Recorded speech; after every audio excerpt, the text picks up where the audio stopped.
Hi guys, today we're going to address hair loss. Yes, just because you have natural hair, just because you have locks, it does not mean that you cannot still experience hair loss. You can lose locks, even if you're loose natural, you can always lose hair. Hair can break off. You can have hair breakage, you can have hair loss. Some people have the idea that, oh, I'm natural, I don't put any chemicals in my hair, so that means I won't lose my hair. That is not true. Oh, I have locks, it doesn't matter, I won't have any hair problems. That is not true. You can experience certain forms of alopecia. You can experience certain forms of hair loss due to mechanical manipulation, too tight braiding, too tight retightening, too tight twisting, too tight ponytails, too tight hairstyles. All these things can add to hair loss. You can have hair loss due to chemicals being put on your hair, such as coloring. I know someone who has had Sisterlocks for I'm going to say about 6-7 years, and her hair has not grown past this point because she keeps coloring it this very bright orange hair color. Listen, the things that you do to your body also affects your hair. Also, the things that is going on within your body affects your hair. So we covered mechanical, we've covered chemical. You have hormonal. After you have a baby, your hormones are fluctuating and adjusting or readjusting. You can experience hair loss. Those going through menopause. Some people are also on certain types of medications that can contribute to hair loss. So whether you're locked, whether you're loose natural, whether your hair is naturally straight, certain things can affect your hair and promote hair loss. This video is about how do I address hair loss. Now, the funny thing about it is you have two ways. People fall into certain categories. One category is, oh my goodness, my hair is falling out. I have a function to go to. I just need to slap on a wig or do something to cover it up, and that's it. Once the function is done, they just keep repeating that instant gratification of, hey, as long as I look good when I leave the house, that's okay. They are not addressing the situation. They are not being responsible or accountable for the hair loss. That's that category. The other category is the person who is like, okay, oh my goodness, I have hair loss. Let me address it. Let me research it. Let me try what I need to do in order to restore my hair. But I'm still going to do the camouflage and cover it up because it makes me feel good. Perfectly fine. The point is to do something that still makes you feel good, that instant gratification of feeling good when you look in the mirror, but also internally address it emotionally, mentally, and physically address the hair loss. Now, how do we do that? In the past, when I told you I experienced hair issues, scalp issues, hair loss due to breaking, I was scratching out my hair, it was breaking off, and also I was chemically relaxing at one point. I had to get to the bottom of it. I always recommend to my friends, anybody that I meet, clients, friends, I always recommend if you are experiencing hair loss, you need to get to the doctor. So you set an appointment with your primary care physician to get a referral for a dermatologist. A dermatologist which specializes in hair, skin, and nails. Now, that's just the beginning. For me, I went to a dermatologist. I actually went to two dermatologists. And the reason being because one told me something and I was not happy with that. I went to somebody else just to see if they would line up in their diagnosis. And they pretty much did, but how to approach it, I didn't agree with. This is why I always say, do your due diligence. You research. A lot of us is Google addicts. We Google, so you just have a general sense, but you go to the doctor. Okay, and you line up with that, and then you try a naturopath. You try someone who deals with natural hair and how to restore natural hair, or they teach you how to work with what you have to make it thrive. Because I did both. Okay, so I went to my dermatologist. He told me to take cortisone shots when I was scratching out the inside and the crown area of my hair. Now, I wasn't too happy with that because I had a classmate, and I remember she used to sit in back of me and complain about how her kidneys were swollen.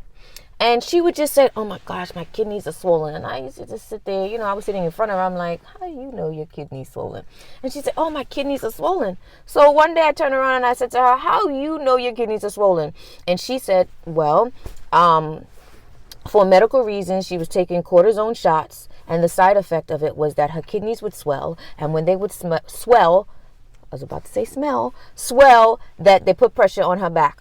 So now I go to the doctor, and this man is offering me cortisone shots to shoot into my scalp once a week. And I asked him, well, what will this do? He was like, well, it'll just make you stop scratching your hair, scratching your scalp, and scratching your hair out. Is that getting to the root cause of it? No, I'm just slapping a Band-Aid on it so I can feel better, but it's not doing anything to cure it or to get to the root of it. So because I've experienced my friend, my classmate saying that, I was like, I'm not signing up for no shots once a week. Number one, I'm frightened of needles, but I'm not signing up for once a week. And I ask you, will this cure it? And you tell me, I don't know. Let's start with that. So that didn't fly with me. All right. So then I went to a natural holistic hair place. I always recommend my clients, I always recommend friends or any problems to go there. They do phone consultations, they do web consultations. I think so. Or you go in person if you can get there within a few hours. Okay, when I was there, they told me, okay, what are your practices? What are you doing? You need to put products in your hair that nourish your hair, nourish your scalp. So I started doing things like that. Also, I got a hair analysis done. That's why we're working from the internal to meet the external. The doctor is prescribing things, giving you shampoos, lotions, or whatever to put on your scalp. Now we're addressing it from the inside. I got a hair analysis. This is so old. This is from 98. This is a hair analysis. I got their hair analysis. How does that work? They take a snippet of your hair, samples of your hair, and when they take the samples of your hair, they send it to the lab. Your hair will give away all that's going on in your body. It's even more in depth than drawing your blood. If you have taken medications in the past and you still have that hair on your head, it will show that it would show from a sample of what medications you have taken over the years or at that point, depending on the sample you take from your hair. It is that deep. All right, so I got a hair analysis done. It told me about all the chemicals, what was working, the levels in my body. Okay? It talked about what I needed to eat, what I was low in. So they talked about my potassium levels. They talked about my zinc levels. And then they gave suggested foods to eat.